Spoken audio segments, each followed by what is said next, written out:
Okey. Assalamualaikum warahmatullahi wabarakatuh.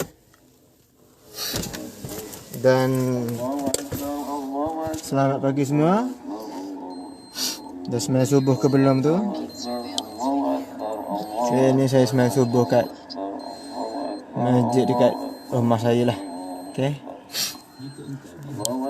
Sekejap, tak setting lagi.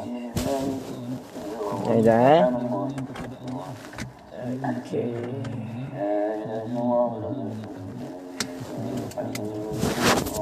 Okay.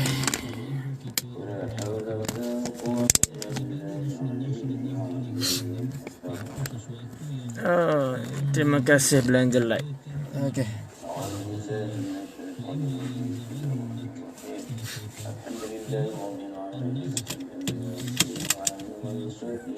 Kejap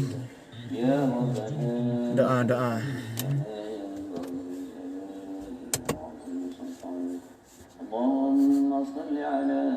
Enter parking surveillance mode after 5 minutes.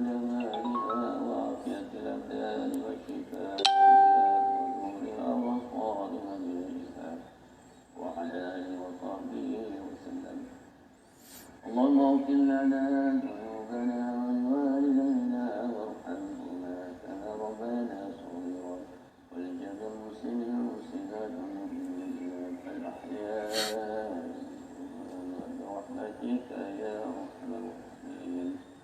اللهم احينا من الإيمان وأمتنا من الإيمان وأحينا من الإيمان وأدخلنا الجنة مع الإيمان برحمتك يا أرحم الراحمين. اللهم أعنا على ذكرك وشكرك وحسن عبادتك. اللهم إنا نسألك الهدى والتقى والعفاف والغنى. اللهم أرنا الحق حقا وارزقنا اتباعه وأرنا الباطل باطلا وارزقنا اجتنابه. اللهم ربنا تقبل منا صلاتنا التامة واغفر لنا ذنوبنا عامة ولا تعذبنا إلى يوم القيامة إنك على كل شيء قدير. اللهم إنا نسألك رضاك والجنة ونعوذ بك منك وسخطك والنار. اللهم إنك عفو كريم تحب العفو فاعف عنا وعن والدينا وعن جميع المسلمين والمسلمات المؤمنين والمؤمنات. اللهم اختم لنا بحسن الخاتمة ولا تختم علينا يا الله. اللهم احسن عاقبتنا في الامور كلها واجعلنا في الدنيا وعذاب الاخره. بسم الله الذي لا يضر مع اسمه شيء في الارض ولا في السماء وهو السميع العليم. اللهم انا نعوذ بك من البرص والجنون والجذام ومن سيء الاسقام. ربنا لا تزغ قلوبنا بعد إذ هديتنا وهب لنا من لدنك رحمة إنك أنت الوهاب. ربنا ظلمنا أنفسنا وإن لم تغفر لنا وترحمنا لنكونن من الخاسرين. ربنا هب لنا من أزواجنا وذرياتنا قرة أعين واجعلنا للمتقين إماما. ربنا آتنا في الدنيا حسنة وفي الآخرة حسنة وقنا عذاب النار. وصلى الله على سيدنا محمد وعلى آله وسلم. سبحان ربك رب العزة عما يصفون وسلام على المرسلين والحمد لله رب العالمين. تقبل الله. Okay, amin. Okay, Assalamualaikum warahmatullahi wabarakatuh dan selamat pagi semua. Apa khabar? Okey, jadi selesai dah kita mengerjakan solat subuh. Cuba tengok bulan. Bulan sabit lawa bulan sabit ufuk di timur. Okey. Jap. Okey. Jadi ada kisah yang sangat inspiring lah, okay? orang kata apa, macam memberi pengajaran lah bagi saya, dan saya harap jadi pengajaran jugalah kepada followers page yang dah lebih 115,000 orang ni. Okay, kat kampung saya beberapa hari lepas, 2 hari lepas lah, ada rumah terbakar. Dia ada rumah berderet 3 buah terbakar habis tau. Terbakar. Dan salah sebuah rumah tu dia adalah milik salah seorang jemaah masjid kat kampung saya lah. Jadi rumah dia terbakar. Kalau saya tengok dalam gambar tu, memang sebab rumah kayu kan, jadi rumah kayu dia habis lah. Licin lah. Inna lillahi wa inna ilaihi raji'un. Na'udzubillahi min zalik. Okay, rumah terbakar ni adalah satu perkara yang orang kata ujian yang cukup berat lah. Ujian yang cukup berat. Yelah, harta terbakar kan. Kalau duit kita RM100 terbakar pun kita dah rasa perit. Ni sebuah rumah terbakar. Okay, ia adalah satu ujian yang cukup berat. Okay, kejap kita lalu kat kubur ayah saya kejap. Ni kubur ayah saya kat sebelah ni. Assalamualaikum.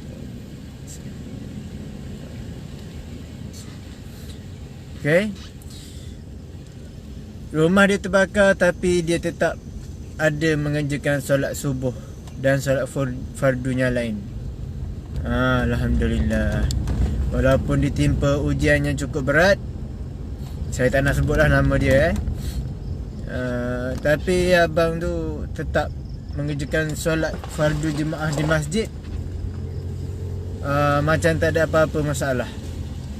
Kalau kena kat kita mungkin murung jugalah kan. Rumah terbakar, memang menyedihkan. Tapi saya nampak dia tadi, dia bawa motor untuk pergi solat fardu jemaah kat masjid, fardu subuh, solat berjemaah fardu subuh. Macam apa, tak ada apa-apa, macam relax. Alhamdulillah. Jadi apa yang saya nak ambil pengajaran lah. Okay, semua orang ada ujian hidup. Semua orang ada ujian hidup tersendiri. Ada yang orang miskin, dia ada ujian tersendiri. Ada orang kaya pun ada ujian tersendiri. Macam yang orang yang terbakar rumah dia ni, saya kenal dia daripada saya pergi masjid masa tu 2008, 2007 macam tu kot. Dan saya kenal dia bukanlah orang yang senang. Okay, walaupun dia bukan orang yang senang, tapi Allah SWT tetap uji dengan rumah terbakar pula. Okay, itu ujian, tapi dia tetap pergi solat berjemaah macam biasa. Alhamdulillah. Itu masalah dia, ujian dia, tapi dia pergi juga solat berjemaah. Kita ni yang ujian tak adalah sebesar mana. Kereta ada beberapa biji, motor ada beberapa biji, tapi sampai tak kita pergi solat berjemaah kat masjid? Ada tak kita baca Al-Quran? Ada tak kita buat zikir pagi dan petang?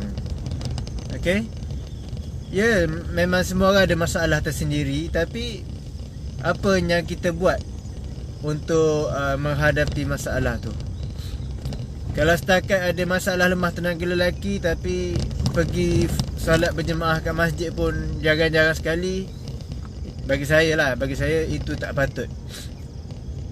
Kalau anda nak tahu apa hukum solat berjemaah ni, cubalah search di YouTube.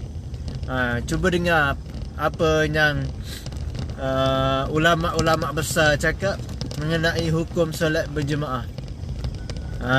Okay, cubalah dengar. Bukan apa tahu, sebab yang saya dapati sejak daripada 2010 saya buat kaji selidik lah kepada peserta-peserta saya yang ada masalah lemah tenaga lelaki. Dia ada beza tau, orang yang dia ada beza. Orang yang ada masalah lemah tenaga lelaki ni, Yang pergi masjid dan yang tak pergi masjid ni dia ada dua kehidupan berbeza. Itu yang saya perasan. Okey? Beza tu beza macam mana? Kalau orang yang ada lemah tenaga lelaki ni, sekejap Okey, kalau orang yang ada lemah tenaga lelaki ni tapi dia pergi masjid, hidup dia yang saya perasan lah. Okey? Sedikit tenang lah berbanding orang yang ada lemah tenaga lelaki tapi tak pergi ke masjid ataupun tak buat ibadah-ibadah sunnah. Tu saya cantik. Jangan nak tunjuk macam mana tu. Cantik. Cubalah tengok suasana pagi. Okey, suasana pagi, bulan pun cantik. Alhamdulillah, subhanallah. Betul tu. Cikgu Sulaiman pun ada pagi ni. Sentiasa muhasabah diri, betul tu. Apa-apa masalah yang kita hadapi, janganlah sampai kita terlepaslah benda-benda yang penting. Macam contohnya solat berjemaah ni satu perkara yang penting. Macam abang tadi, walaupun rumah dia terbakar, kalau saya tengok dalam gambar tu hangus, tapi dia tetap pergi solat berjemaah kat masjid. Alhamdulillah. Kita ni yang rumah serba-serbi cukup, kereta serba-serbi cukup, motor serba-serbi cukup, okay, ada rumah tangga yang baik, tapi apa yang kita buat untuk mensyukuri nikmat yang Allah SWT bagi ni? Okay? Kalau setakat ada lemah tenaga lelaki dah murung, ya memang lemah tenaga lelaki ni satu benda yang cukup berat lah. Okay? Tapi takkan sampai nak murung, sampai jadi give up dengan kehidupan.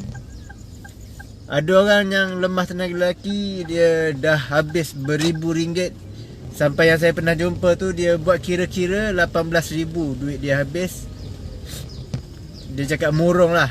Dia cakap murung lah dengan masalah yang dia ada tu. Tapi bila tanya dia pergi solat jemaah ke tidak, tak pergi. Dia buat baca Quran ke tidak, dia tak pergi. Dia tak baca Quran. Okay, kita sama-sama muhasabah dirilah. Kita nak macam-macam dengan Allah SWT, tapi apa yang dah kita buat untuk tunjuk bahawa kita bersyukur dengan nikmat yang Allah SWT bagi kat kita sekarang ni. Setuju tak? Kalau setuju, tolong belanja like. Okay, ni kita sama-sama muhasabah lah. Bukan saya nak bagi tahu saya ni baik ke apa, tak lah. Kita semua ada masalah, kita pun ada kekurangan. Tapi inilah agama, Islam, iaitu kita sama-sama berpesan kepada kebaikan. Betul tak? Kita sama-sama berpesan kepada kebaikan. Itulah agama Islam. Kalau kita tak berpesan-pesan kepada kebaikan, maksudnya kita dah tertinggal satu mutiara seorang Islam. Okay? Jadi nasihat saya lah, kalau anda ada masalah lemah tenaga lelaki yang cukup kritikal, ada masalah kewangan ke, ada masalah rumah tangga ke, ataupun anda alami masalah-masalah yang cukup berat, jomlah sama-sama kita perbanyakkan lagi ibadah sunnah. Ibadah fardu memang kita dah buat dah. Macam mana dengan ibadah sunnah kita, sedekah kita, ibu ayah kita ada bahagiakan dia orang ke tak, keramat hidup kita tu kan, baca Quran ke tidak. Facebook kita boleh baca, tapi Al-Quran kita tak boleh nak baca dalam waktu seharian. Itu satu benda yang cukup memalukan lah sepatutnya. Okay. Jadi saya pun dah sampai kat rumah ni, nak baca zikir pagi dan petang insya-Allah. Jadi sama-sama kita muhasabah diri macam Cikgu Sulaiman tu bagi tahu. Sama-sama kita muhasabah diri. Okay. Dan perbaiki lagi lah kehidupan kita. Kalau dah ada masalah kewangan ke apa, boleh bincang ataupun buat kerja lebih ke, ataupun berdoa kepada Allah SWT. Semoga makin murah rezeki. Kalau ada masalah, contoh ada orang tu dia OKU. Orang OKU kalau saya lah kat masjid-masjid yang saya selalu pergi, ramai je orang OKU-nya pergi masjid. Macam kat masjid yang saya pergi tadi tu, dia lumpuh separuh badan dah berapa belas tahun pun saya tak tahulah. Dia muda lagi tapi dia dah lumpuh separuh badan, tapi dia tetap heret kaki dia pergi masjid. Ada yang saya kenal tu, dia tak, badan dia tak sempurna, tangan dengan kaki pendek, tapi tetap pergi masjid. Okay. Jadi apa alasan kita untuk tidak ke masjid solat berjemaah? Sama-sama kita muhasabah diri lah. Apa alasan kita untuk tidak baca Al-Quran? Apa alasan kita untuk tidak bersedekah?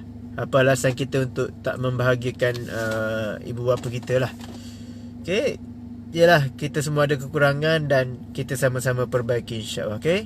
Jadi sekadar itu saja perkongsian pada pagi ni. Sama-samalah kita ambil manfaat. Okay. Assalamualaikum warahmatullahi wabarakatuh. Dan selamat pagi semua. Dah sembahyang subuh ke belum tu?